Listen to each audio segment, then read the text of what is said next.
करते हैं। आपको याद होगा बच्चों, हमने सेकंड चैप्टर की चर्चा किया था। ठीक है, सेकंड चैप्टर हमने एनसीईआरटी की, यानी जो हमारी सैटरडे और संडे को जो एनसीईआरटी की क्लास होती है 8 PM पर इवनिंग को, उसकी सेकंड क्लास में हमने आपको हमारे अतीत यानी एनसीईआरटी क्लास 6 का सेकंड चैप्टर पढ़ा रहे थे आपको। और ये चैप्टर मुझे जहाँ तक याद है बच्चों, आपको हमने कंप्लीट किया था कहाँ तक आकर जो है, हाँ, हमें सिखाना था बच्चों कि हमें आपको ये सिखाना था कि पाषाण औजारों का निर्माण, ये आपको डिस्कस करना था। ठीक है, यहाँ से हमें आगे कंटिन्यू करना था। ठीक है, तो यहाँ तक सभी लोग बच्चों आ जाइए फटाफट। साक्षी जी, आप लोगों को याद है बच्चों, ये क्लास आप लोगों ने किया था एनसीईआरटी की, तो यहाँ तक वो क्लास कंप्लीट हो चुकी थी। साहिल सिद्दीकी, सुहैल जी, सीमंत कुमार, सभी को हमारी तरफ से नमस्ते बच्चों, सभी को नमस्ते हमारी तरफ से। नहीं बेटा, अभी डेली इस टाइम पे नहीं होगा, अगर देखेंगे आप लोगों की डिमांड रहेगी तो डेली कर देंगे। ठीक है, बट अभी ये डेली नहीं है, ये एक्चुअली सैटरडे और संडे को क्लास रहती है। तो उसका जो पार्ट छूटा हुआ था, चूँकि इधर क्लासें नहीं ले पाया था, काफ़ी दिनों से क्लासें डिस्टर्ब हो गई थी, उस वजह से मैंने ये सोचा कि इसको कंप्लीट करते हैं। ठीक है, अनिकेत कुमार जी, संजय जी, शिवानी, अभी तक जग रहे हो आप लोग। श्रेया वाजपेयी, आशीष सिंगर, गुड इवनिंग बेटा। सुहैल सिद्दीकी,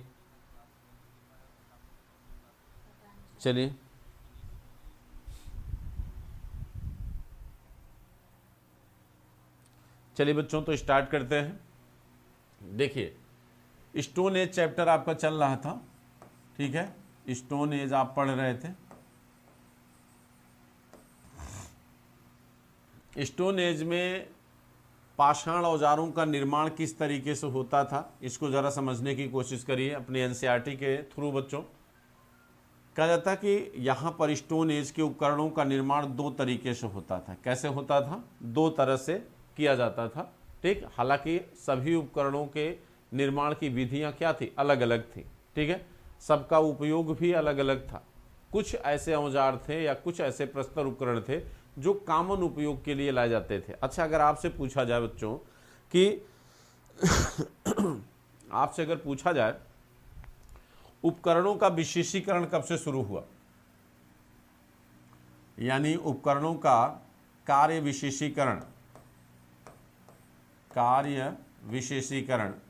कब शुरू हुआ, यानी अगर इसको ऐसे समझिए और सरल शब्दों में, अगर आपसे कोई कहे कि भाई मानव इतिहास का या मनुष्य का वह कौन सा पीरियड था, यानी कौन सा ड्यूरेशन था जिस काल में मानव ने अलग अलग कार्यों के लिए अलग अलग उपकरणों का उपयोग करना शुरू किया।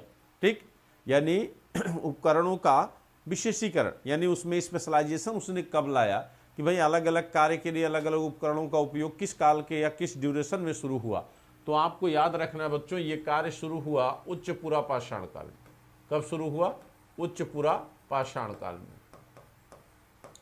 उच्च पुरा पाषाण काल में। ठीक है, इसी काल में पहली बार उपकरणों का विशेषीकरण, यानी इससे पहले 2 पीरियड आएंगे, यानी निम्न पुरा पाषाण काल और मध्य पुरा पाषाण काल। दोनों कालों में मनुष्य ने एक ही उपकरण से सारे कामों को किया। ठीक, यानी एक उपकरण का जो है उपयोग जो है वो हर प्रकार के कार्य के लिए करता था। लेकिन पहली बार उच्च पुरा पाषाण काल में उपकरणों का विशेषीकरण किया गया, यानी अलग अलग कार्यों के लिए अलग अलग विशेषीकरण, माने अलग अलग उपकरण बनाए जाने शुरू हुए। ठीक, तो उपकरण बनाने की 2 विधियों के प्रमाण हमें दिखाई देते हैं, जिसमें कह रहा है, पहले विधि के अंतर्गत बता रहा है कि पत्थर से पत्थर को टकराकर, यानी जिस पत्थर से कोई औजार बनाना होता था उसे एक हाथ में लिया जाता था, और सामान्यतः बच्चों ध्यान रखिएगा, जिस पत्थर से हमें हथियार बनाना उसे बाएं हाथ में लेते हैं। ठीक है, यानी मान लीजिए हमने एक पत्थर लिया, अब इस पत्थर को तोड़कर, जैसे सपोज कर ये पत्थर है, इसे तोड़कर हमें कोई और शेप एंड साइज देना है, तो हम इसे बाएं हाथ में रखेंगे, और जिससे तोड़ना है उसे दाहिने हाथ में रखेंगे। देखिए, पहला फिगर आप देख सकते हैं, पाषाण उपकरण कैसे बनाए जाते थे, इसके लिए अपनाई गई 2 तकनीकों में से एक यहाँ दर्शाई गई है। बताओ कि यह कौन सी तकनीक है बच्चों। यानी इस पत्थर को तोड़ा जा रहा है, कैसे। देखिए यहाँ पर क्या हो रहा है बच्चों, मनुष्य उपकरणों का 2 तरह से उपयोग करता था। एक है, कह रहा है कि उसे एक हाथ में लिया जाता था और दूसरे हाथ से एक पत्थर से हथौड़ी जैसा इस्तेमाल किया जाता था। जैसे इसको ऐसे समझिए, जैसे मान लीजिए ये एक पत्थर है और ये दूसरा पत्थर है, ठीक, पत्थर बी, पत्थर ए, ठीक। इस पत्थर से हमें औजार बनाना है और इस पत्थर का उपयोग हमें औजार बनाने की सहायता के लिए करना है। अब हमने क्या किया भाई, इस औजार को इस पत्थर को हमने तोड़ना शुरू किया।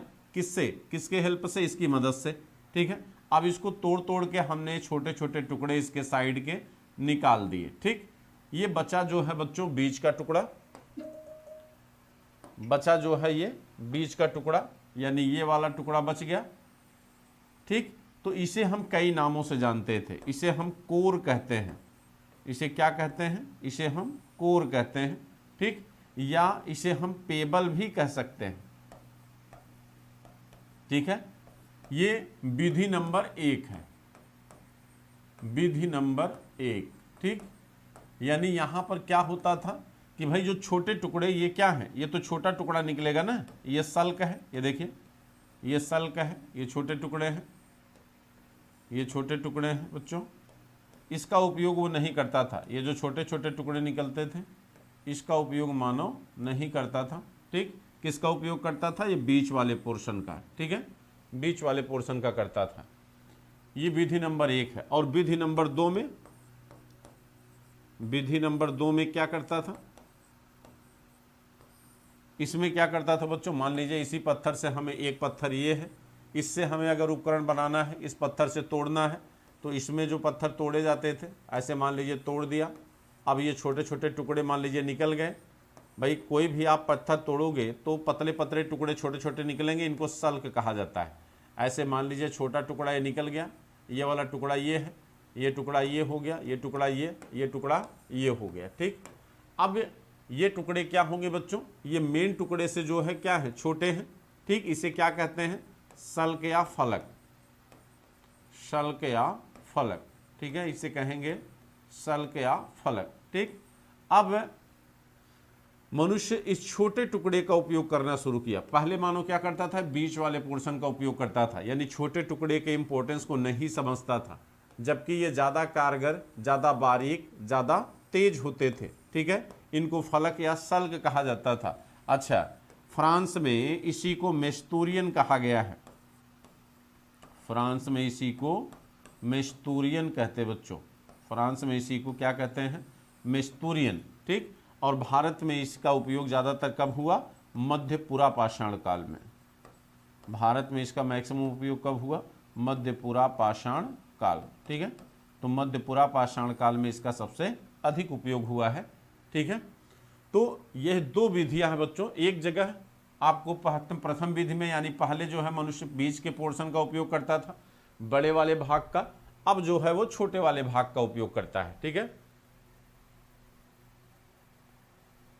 अब जो है वो छोटे वाले भाग का उपयोग करेगा। देखिए पहले विधि में क्या कह रहा है कि इस तरह आघात करने वाले पत्थर से दूसरे पत्थर पर तब तक सल्क, सल्क माने छोटे टुकड़े निकाले जाते थे जब तक कि वांछित आकार वाला उपकरण न बन जाए। यानी बीच वाला जो पोर्शन है वो अपना वांछित अनुरूप या वांछित आकार जब तक वो ग्रहण न कर ले तब तक जो है उसको क्या किया जाता था, तोड़ा जाता था। उसके बगल के चीज़ों को तोड़ तोड़ के उसे एक निश्चित आकार दिया जाता था, ठीक है। दूसरे विधि में क्या है, दूसरे तरीके को दबाव सल्क तकनीक कहते हैं। इसे हम दबाव सल्क तकनीक कहते हैं।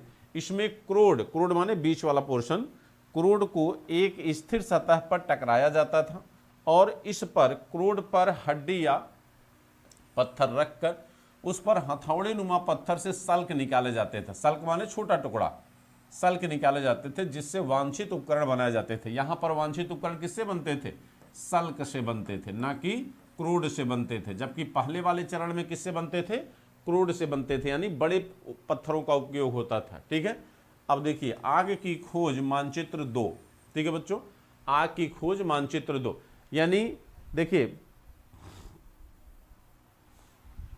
बच्चों कोई दिक्कत तो नहीं आप लोगों को ना? जय हिंद सभी को, जय हिंद। विपुल जी, मुकेश जी, तो यहां पर दो विधियों का उपयोग किया करता हुआ दिखाई दिया। अब देखिए आग की खोज के प्रमाण की बात हो रही है। जब देखिए जब आपसे पूछा जाए कि आग की खोज कब हुई तो आप कहोगे पूरा पाषाण काल। खोज की बात होगी तो आप कहोगे पूरा पाषाण काल। जब बात उपयोग की आएगी तो आप कहोगे नवपाषाण काल। ठीक है, उपयोग की बात आती है तो आप कहते हो नवपाषाण काल। लेकिन अगले कुछ समय में, अगले कुछ कालों में आप ये कहोगे कि आग का उपयोग बच्चों मध्य पाषाण काल में हुआ था। लेकिन अभी आप नहीं कह सकते क्योंकि अभी कोई बहुत स्पष्ट प्रमाण नहीं मिले हैं। ठीक है, लेकिन आने वाले समय में इसके स्पष्ट प्रमाण मिल सकते हैं क्योंकि कुछ हमें संकेत मिलने शुरू हो गए। जैसे कुरनूल गुफा, यह आंध्र प्रदेश में पड़ती बच्चों। आंध्र प्रदेश में यहाँ राख के अवशेष मिले हैं। इसका मतलब यह है कि आरंभिक लोग आग जलाना सीख गए थे। आग का इस्तेमाल कई कार्यों के लिए किया गया होगा, जैसे कि प्रकाश के लिए, आग का उपयोग जैसे प्रकाश के लिए, मांस भूनने के लिए, खतरनाक जानवरों को दूर भगाने के लिए। लेकिन यहाँ पर जो प्रमाण मिले हैं वो सामान्यतः नवपाषाण काल के संकेत देते हैं। ठीक है, ये नवपाषाण काल के संकेत देते हैं। लेकिन बच्चों बिहार का एक स्थल है और एक स्थल आपका जो है मध्य प्रदेश का है। यहाँ से हमें चूल्हे के प्रमाण मिले हैं। चूल्हे का उपयोग सामान्यतः आग के लिए किया जाता है और अगर चूल्हे का प्रमाण मिला है तो इसका मतलब बच्चों कहीं न कहीं जो है, कहीं न कहीं आग का अवशेष भी रहा होगा, क्योंकि दोनों में एक अनिवार्य संबंध हमें दिखाई देता है आग और चूल्हे के उपयोग में। ठीक, तो अगर चूल्हे का प्रमाण मिल रहा है तो आने वाले समय में हमें आग के अवशेष भी मिल सकते हैं मध्य पाषाण काल से।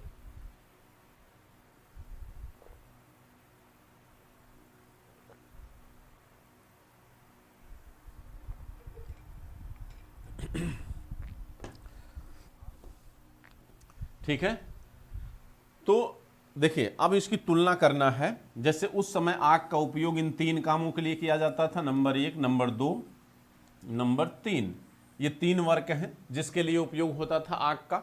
अगर हम इसकी तुलना आज से करें तो आज की डेट में आग का उपयोग किन किन चीज़ों के लिए किया जाता है। ठीक है, अब ये आपका होमवर्क है। यहाँ पर आप ये तुलना करिए। देखिए यही कहते हैं इंटरलिंकिंग। एनसीईआरटी आपको इंटरलिंकिंग भी सिखाती है।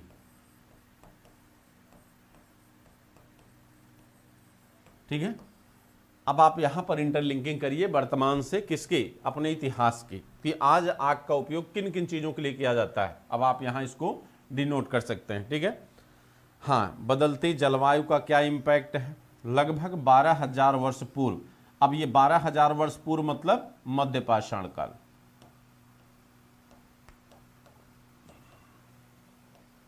मध्य पाषाण काल।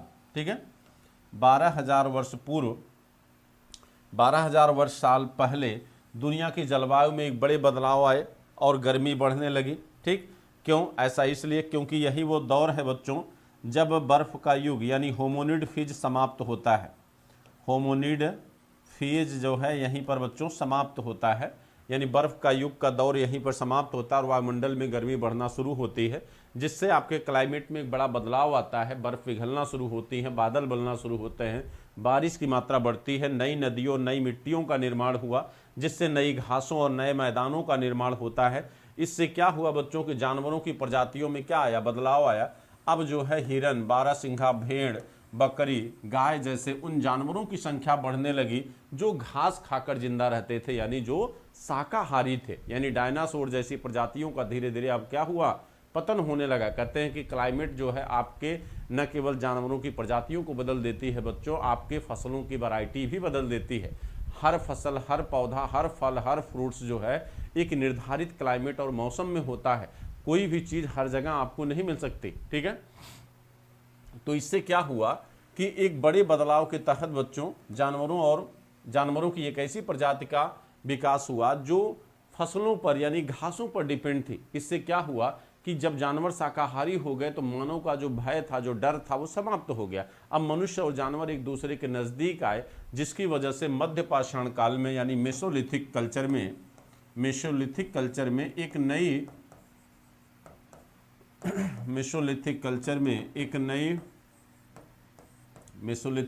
में बच्चों एक नई व्यवस्था का जन्म हुआ, जिसे पशुपालन कहते हैं। जिसे क्या कहते हैं? पशुपालन कहते हैं। ठीक है, ये एक नई व्यवस्था थी जिसे पशुपालन कहा जाता है। अब देखिए, कहते हैं कि जो लोग इन जानवरों का शिकार करते थे वे भी इनके पीछे आए और इनके खाने पीने की आदतों और प्रजनन के समय की जानकारी हासिल करने लगे। हो सकता है कि तब लोग इन जानवरों को पकड़कर अपनी ज़रूरत के अनुसार पालने की सोचने लगे हों, अनुमान किया जा रहा है बच्चों। ठीक, साथ ही इस काल में मछली भी भोजन का महत्वपूर्ण स्रोत बन गई थी। ठीक है, और इसीलिए कहा जाता है बच्चों कि मछली सबसे बहुमूल्य इनका वो था, मछली सबसे बहुमूल्य वस्तु थी इनके जीवन की। इसीलिए प्रागैतिहासिक काल की मुद्रा को मछली माना गया है। अगर आपको ध्यान होगा तो प्रागैतिहासिक काल में अगर आपसे पूछा जाए कि इस समय मुद्रा क्या थी, यानी विनिमय का माध्यम क्या रहा होगा, तो आप कहते हैं मछली। क्या रहा होगा बच्चों? मछली रहा होगा। ठीक है, तो इस समय आपके एक्सचेंज ऑफ मनी यानी मुद्रा का रूप क्या था? मछली। ठीक, आप जानते हैं कि हर समय मुद्रा कहीं न कहीं सबसे बहुमूल्य वस्तु होती है। ठीक है, तो इस समय सबसे बहुमूल्य वस्तु क्या थी? मछली। इसी दौरान उपमहाद्वीप के भिन्न भिन्न इलाकों में गेहूं, जौ, धान जैसे अनाज प्राकृतिक रूप से क्या हुए? उगने लगे। ये नवपाषाण काल की बात कर रहा बच्चों। अब ये धान, जौ, गेहूं कहाँ उगने लगे? इसके दो प्रमाण हैं। एक मेहरगढ़ जो बलूचिस्तान क्षेत्र में है, मेहरगढ़, और दूसरा चिराद जो बिहार में है। ठीक है, ये दोनों ऐसे स्थल हैं जहाँ से हमें बड़े स्तर पर जो है अनाजों के उत्पादन के प्रमाण दिखाई देते हैं।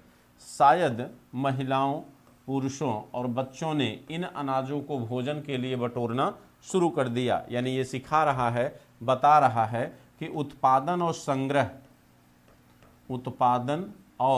संग्रह ये दोनों प्रवृत्तियां मनुष्य में एक साथ आई होंगी। ठीक है, और यही दोनों चीज़ें ऐसी हैं जो आपको संपत्ति की संकल्पना की तरफ ले जाती हैं। ठीक है, क्योंकि जब तक आप संग्रह नहीं करोगे तब तक वो संपत्ति में अधिशेष में कन्वर्ट नहीं होगी। भाई संग्रह करोगे तभी तो अधिशेष कन्वर्ट होगी, यानी ज़्यादा मात्रा में होगी।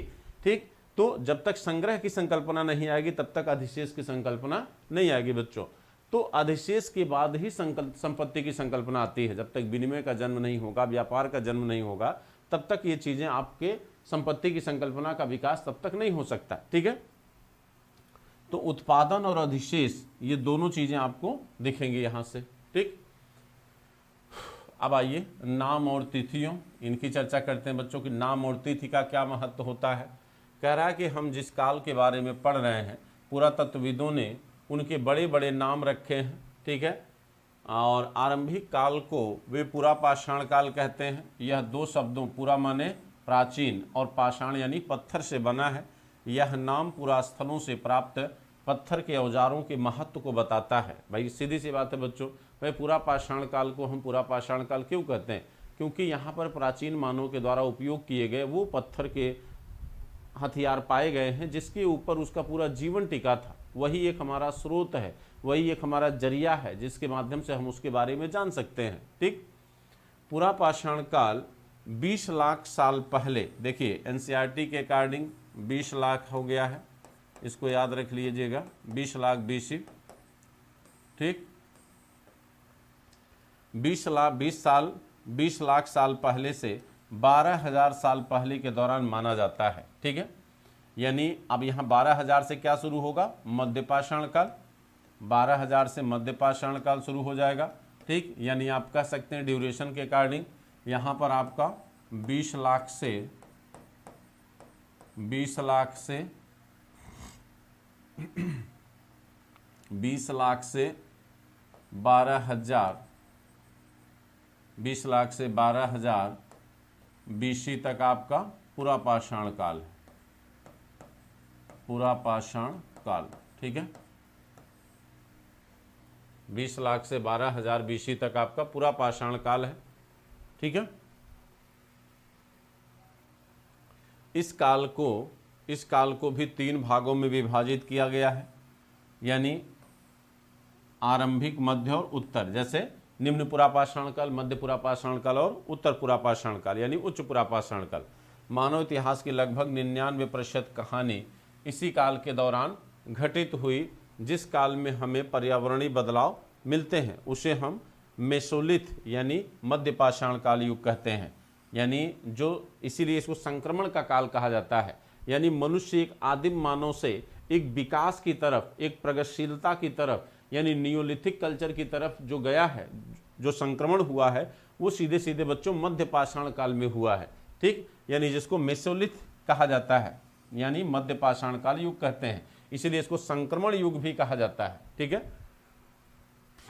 और इसका समय लगभग कब से कब तक है?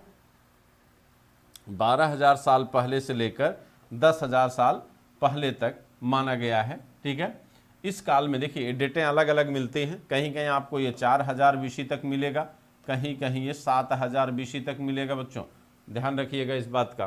ठीक है, और इस काल के पाषाण औजार आमतौर पर बहुत छोटे होते थे, इसीलिए इनको माइक्रोलिथ यानी कहा जाता है। कहते हैं कि मध्य पाषाण काल के जो औजार थे बच्चों वो 1/2 से 1/3 इंच कितने छोटे छोटे हैं। ठीक, वो आपस में जुड़े हुए भी हैं, उनका आकार त्रिभुजाकार है, समचतुर्भुजाकार है, खटकोण आकार है, इसीलिए उनको ज्यामितीय उपकरण भी कहा जाता है। ठीक, और बेहद छोटे हैं इसलिए इनको माइक्रोलिथ या सूक्ष्म उपकरण भी कहते हैं।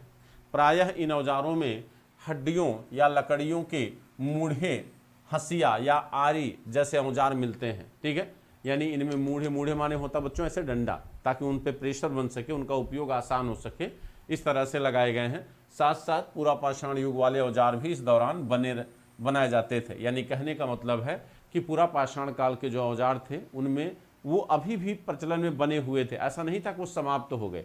क्योंकि बच्चों जो नवीन परंपराएं होती हैं, नवीन परंपराएं जो होती हैं, ऐसा नहीं होता कि जो प्राचीन समाज की जो परंपराएं हो वो एकाएक समाप्त हो जाती, वो एकाएक समाप्त नहीं होती हैं, उनमें एक लंबा टाइम पीरियड लगता है। समझ रहे हैं नहीं, उसमें एक लंबा समय लगता है। हाँ, कुछ नए विचार, नई परंपराएं, नए रीति रिवाज समाज में आते हैं, लेकिन पुरानी चीज़ें इतने जल्दी समाप्त नहीं होती। तो यहाँ पर पुरापाषाण युग के जो औजार थे वो अभी भी प्रचलन में बने हुए थे। ठीक है,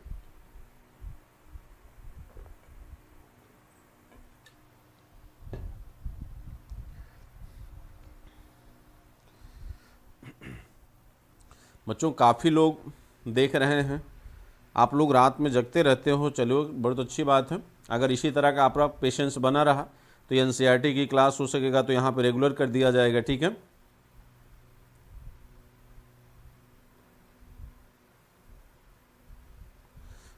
गुप्ता चरण बेदिया, आप किस चीज़ की तैयारी करते हैं? किस चीज़ की तैयारी करते हैं बेटा आप? प्रतिमा राजवर्धन, अजय राज,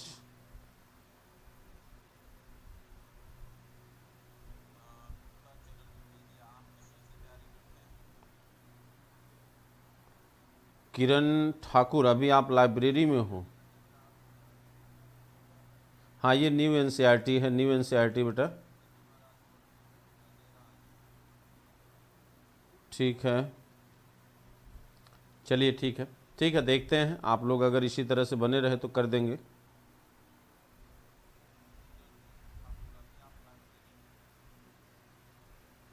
ठीक है, रंजन कुमार जी 12 तक, चलिए देखिए जितना हो पाएगा करते हैं। ठीक, आइए देखिए, अब देखिए पृष्ठ 13 पर बने चित्र को देखिए। ठीक, आगे चित्र आपको दिखेगा। इस दौरान बनाए गए औजार में मुझे कोई बदलाव दिखाई देता है, यानी जो पीछे आपने देखा था उसके बारे में कह रहा है। कह रहा अगले युग की शुरुआत 10,000 साल पहले से होती, यानी नियोलिथिक कल्चर। ठीक है, नियोलिथिक यानी नवपाषाण काल। ठीक है, जिसे आप क्या कहते हैं बच्चों? नवपाषाण युग कहते हैं।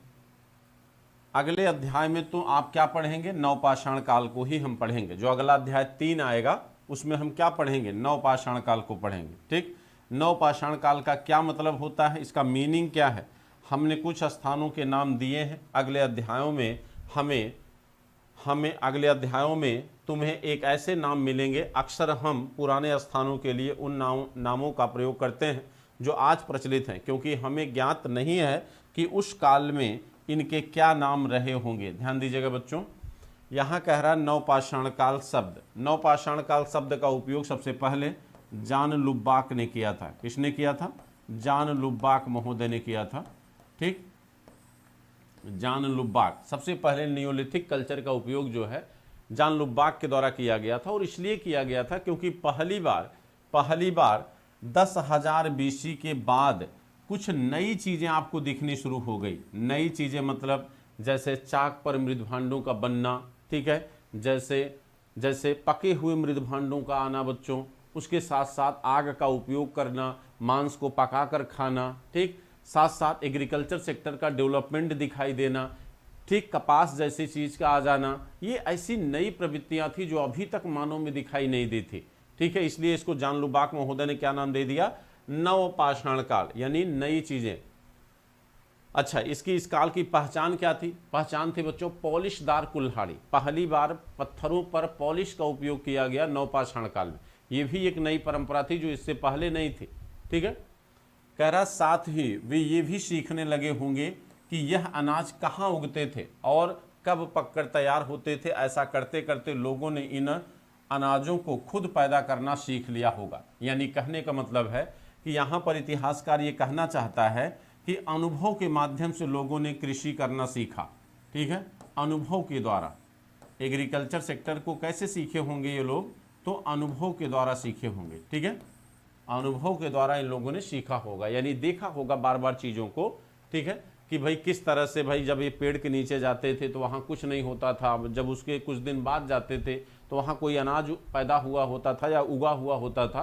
तो ये अनुभव किए होंगे, एक्सपीरियंस किए होंगे, तब जाके ये अनाज उपजाने का प्रयास किए होंगे।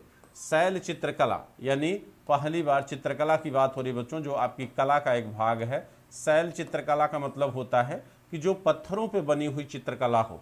किस पर बनी हो? पत्थरों पे। कला का उद्भव सबसे पहली बार पत्थरों पर ही दिखाई देता बच्चों। ठीक, और कब दिखाई देता है? उच्च पुरापाषाण काल में। पहली बार चित्रकला का उद्भव भारत में कब हुआ? उच्च पुरापाषाण काल, अपर पैलियोलिथिक फेज। उच्च पुरापाषाण काल, अपर पैलियोलिथिक फेज या एज, अपर पैलियोलिथिक काल। ठीक, तो अपर पैलियोलिथिक काल में सबसे पहली बार यानी फर्स्ट टाइम हमें चित्रकला दिखती है। जिन गुफाओं में अब देखिए, अब यहाँ पर बता रहा है कि भाई कला का या चित्रकला का उद्भव हुआ क्यों। ठीक, तो कह रहा है कि जिन गुफाओं में लोग रहते थे उनमें से कुछ की दीवारों पर चित्र मिले हैं। अब देखिए, यानी अपने घर की दीवारों पर चित्र मिला है, इसका मतलब कि सौंदर्य या सजावट के उद्देश्य से ये बनाया गया होगा। ठीक, इनमें से कुछ सुंदर उदाहरण मध्य प्रदेश के दक्षिणी उत्तरी प्रदेश की गुफाओं में मिले हैं। मध्य प्रदेश में कहाँ पर? मध्य प्रदेश में भीमबेटका, और उत्तर प्रदेश में कहाँ पर? उत्तर प्रदेश में बिंद क्षेत्र। उत्तर प्रदेश में बिंद क्षेत्र बच्चों। ठीक, तो यहीं पर चित्रकारी के प्रमाण पाए गए हैं। भीमबेटका में किसने खोजा है? वी.एस. वाकड़कर ने। ठीक है, किसने? वी.एस. वाकड़कर ने। ठीक, चलिए, इनमें जंगली जानवरों का बड़ी कुशलता से सजीव चित्रण किया गया है। यानी इन्होंने जो चित्रकारी किया है उसमें अपनी कार्यशैली को दिखाया है, कैसे शिकार किया जाता था, किस चीज़ का किया गया है, जानवर का शिकार, ये सारी चीज़ें यहाँ पर इन्होंने दिखाने की कोशिश किया है। ठीक है, कौन क्या करता था, जरा इसको भी देख लीजिए। कौन क्या करता था बच्चों? हमने पढ़ा है कि आरंभिक लोग शिकार और फल फूल का संग्रह करते थे। वे पत्थरों के औजार और गुफाओं में चित्र बनाते थे। क्या हमें कोई ऐसे साक्ष्य मिलते हैं जिनसे पता चले कि महिलाएं शिकार करती थीं या पुरुष? बच्चों पूछ रहा है कि क्या हमें कोई ऐसा चित्र मिला है जिससे ये पता चले कि शिकार महिलाएं करती थी या पुरुष करते थे, या पुरुष औजार बनाते थे या फिर महिलाएं चित्रकारी करती थी? यानी पूछ रहा है साफ साफ, क्या कार्य का विभाजन दिखता है, क्या कार्य का वर्गीकरण दिखता है? यानी पुरुष और महिला के कार्य विभाजन जो वर्तमान समाज में दिखते हैं कि भाई ये कार्य महिला करेगी, ये कार्य पुरुष करेगा, क्या उस ड्यूरेशन में भी इस तरह का कार्य विभाजन था? क्या हमें इसकी जानकारी चित्रकारी से मिलती है? और पुरुष फल फूल इकट्ठा करते थे। वास्तव में हमें इसका ज्ञान नहीं है, लेकिन दो बातें हो सकती हैं, महिलाएं और पुरुष दोनों मिलकर कई काम एक साथ किए होंगे। यह भी संभव है कि कुछ तरह के काम केवल महिलाएं करती थी और कुछ पुरुष करते रहे होंगे। इसके अलावा उपमहाद्वीप के अलग अलग क्षेत्रों में अलग अलग परंपराएं भी रही होंगी। यहाँ पर कह रहा है कि भाई चित्रकारी देखकर या कोई अन्य प्रमाण हमारे पास चूंकि उपलब्ध नहीं है, तो इसलिए हम स्पष्ट तौर पर तो नहीं कह सकते कि नहीं ये कार्य महिला करती थी या ये कार्य जो है पुरुष करता था। लेकिन हाँ, इतना जरूर कह सकते हैं कि कुछ कार्य कॉमन रहे होंगे जिनको महिला और पुरुष दोनों मिलकर करते रहे होंगे, जैसे आज है, और कुछ कार्य ऐसे रहे होंगे जो केवल महिलाएं करती होंगी और कुछ ऐसे रहे होंगे जो केवल पुरुष करते रहे होंगे। लेकिन जब तक हमारे पास कोई स्पष्ट और रिसोर्स नहीं होता है तब तक हम यहाँ पर अनुमान ही व्यक्त कर सकते हैं। ठीक है। भारत में शुतुरमुर्ग, आप जानते बच्चों, पटड़ी महाराष्ट्र में एक स्थल है जहां पर यह शुतुरमुर्ग का अंडा पाया गया है और इस शुतुरमुर्ग पर क्या मिला है? चित्रकारी। शुतुरमुर्ग के इस अंडे पर बच्चों क्या मिली है? चित्रकारी। और हमने अभी बताया चित्रकारी सबसे पहले किस काल में पाई गई? उच्च पुरापाषाण काल, यानी पुरापाषाण काल का थर्ड फेज, यानी अपर पैलियोलिथिक काल, उच्च पुरापाषाण काल। ठीक है। देखिए, भारत में पुरापाषाण युग के दौरान शुतुरमुर्ग होते थे। अब देखिए, इस समय शुतुरमुर्ग कैसा है? मांसाहारी है। और जब मध्य पाषाण काल आएगा इसका समापन होगा, ठीक, फसलों वाले जानवर आ जाएंगे।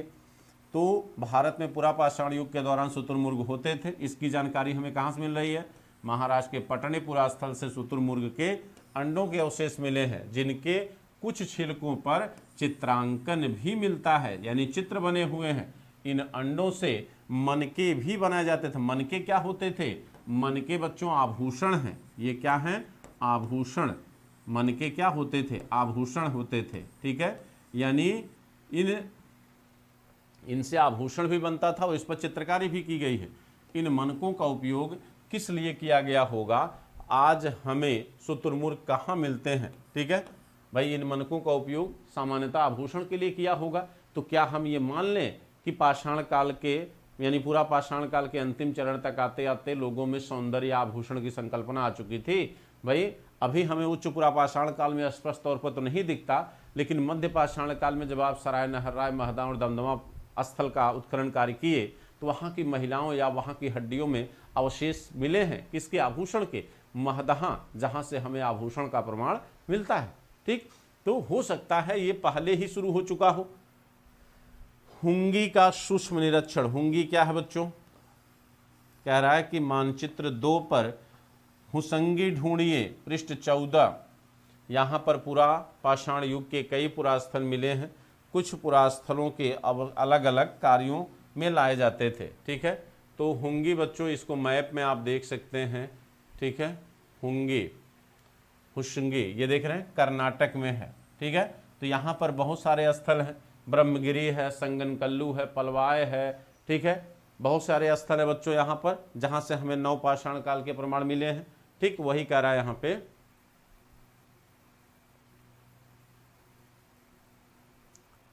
कह रहा है कि मानचित्र 2 पर हुसगी ढूंढिए और यहाँ पर पुरापाषाण युग के कई पुरास्थल मिले हैं।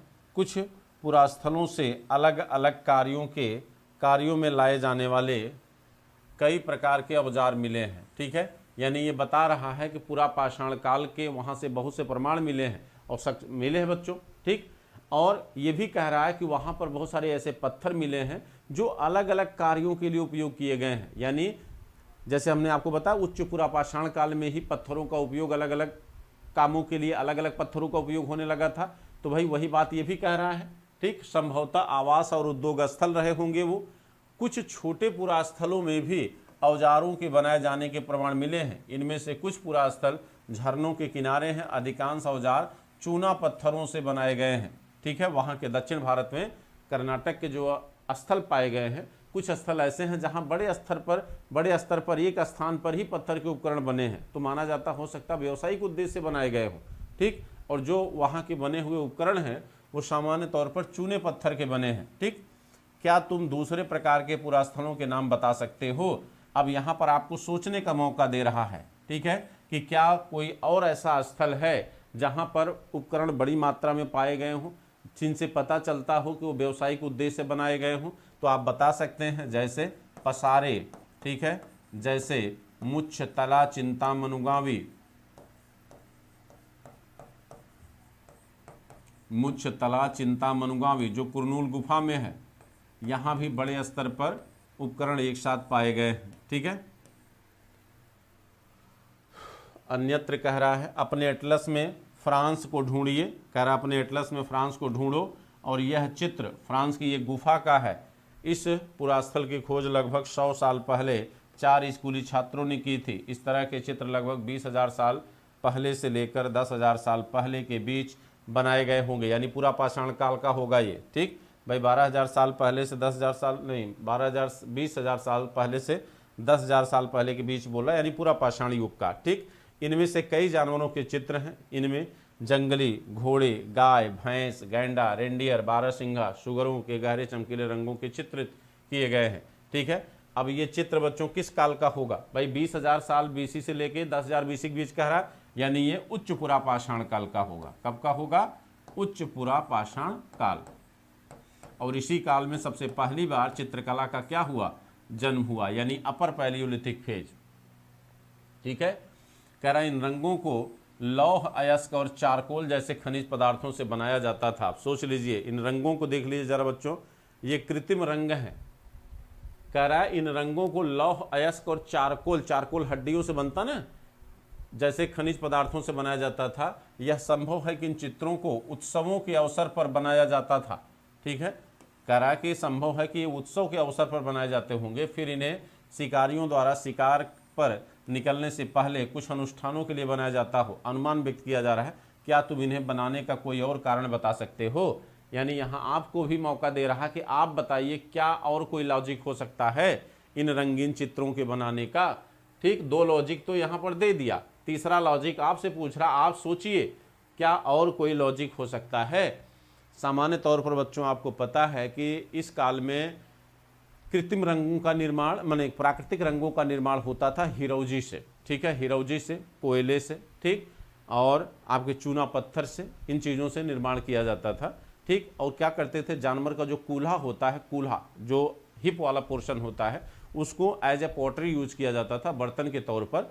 और उसमें क्या किया जाता था, रंग को चमकीला बनाने के लिए जो जानवर का गूदा होता है उसको पीस कर उसमें डाल दिया जाता था। ठीक है, तो इस तरह से वो रंगों का निर्माण करते थे, और आज भी ये रंग उसी तरह आपको दिखाई देंगे।